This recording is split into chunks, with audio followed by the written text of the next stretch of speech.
मत बोलो। घड़ी तुम्हारे पास और तुमने ही चुराई है। कहाँ है घड़ी मेरी? Listen, मेरी बहुत फेवरेट घड़ी है, मेरे अब्बू ने दी थी। वापस दो यार।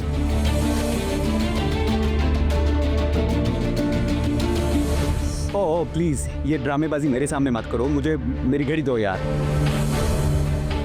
अम्मी बिल्कुल ठीक कहती है कि इंसान को कभी अपनी हैसियत नहीं भूलनी चाहिए, वरना इंसान पहले से भी ज़्यादा बेहैसियत हो जाता है। मुझे अपना आप इस कदर छोटा महसूस हो रहा है कि दिल चाह रहा है कि खुद को ख़त्म कर दूँ।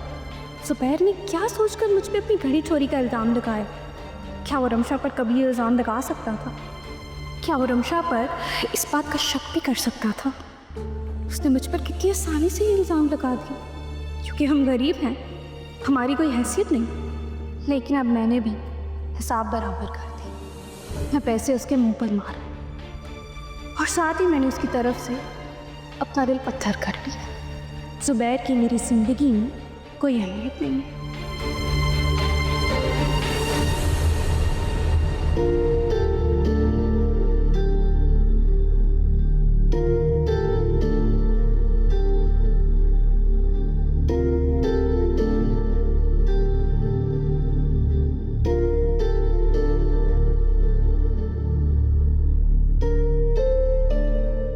तुम्हें पता है राबिया आजकल इस घर में क्या हो रहा है?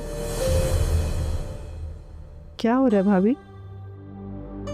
सहर ने जुबैर की घड़ी चोरी की है।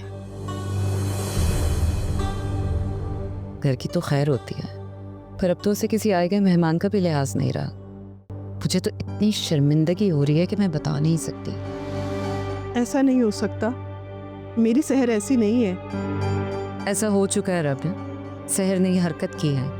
चाहे तो जुबैर से जाके पूछ लो। जुबैर को जरूर कोई गलत फहमी हुई है भाभी।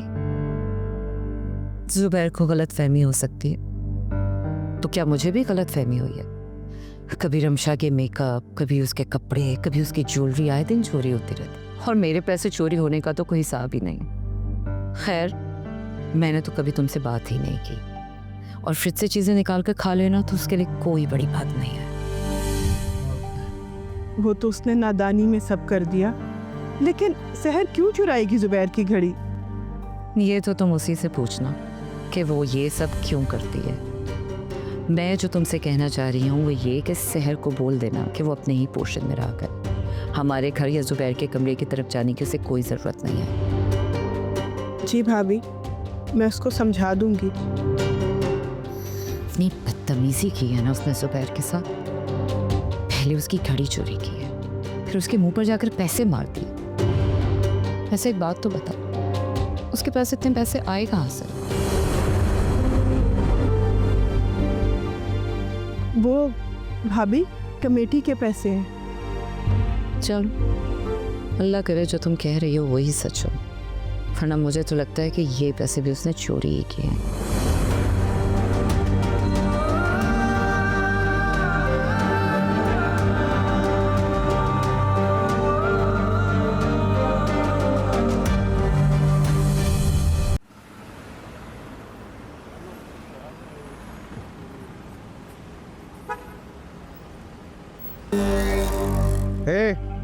आओ बैठ जाओ।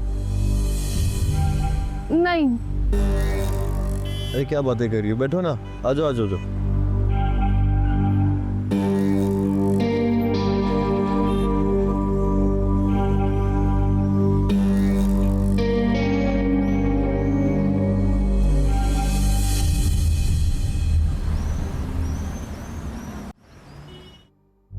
क्या बात है, कल कॉलेज क्यों नहीं गई थी? आप कल भी मुझे पिक करने आए थे। पिक करने का तो पता नहीं, लेकिन हाँ, अगर तुम्हें याद हो तो तुमने प्रॉमिस किया था कि कल चाइनीज बना कर लाओगी, तो बस वही खाने की नीयत से आया था। सॉरी, मैं भूल गई। एक्चुअली कल मैं इतना बिजी थी कि मुझे याद नहीं रहा। कोई बात नहीं। क्या करें क्या करें क्या करें? हाँ, एक काम करते हैं, क्यों ना हम बाहर से जाकर खाना खाए और मैं तुम्हें चाइनीज खिला देता हूँ। क्या याद करो? नहीं, वो कम ऑन यार, अब डोंट बी अ बस्किल। चलो। ओके, फाइन, आप कहते हैं तो ठीक है। गुड कर।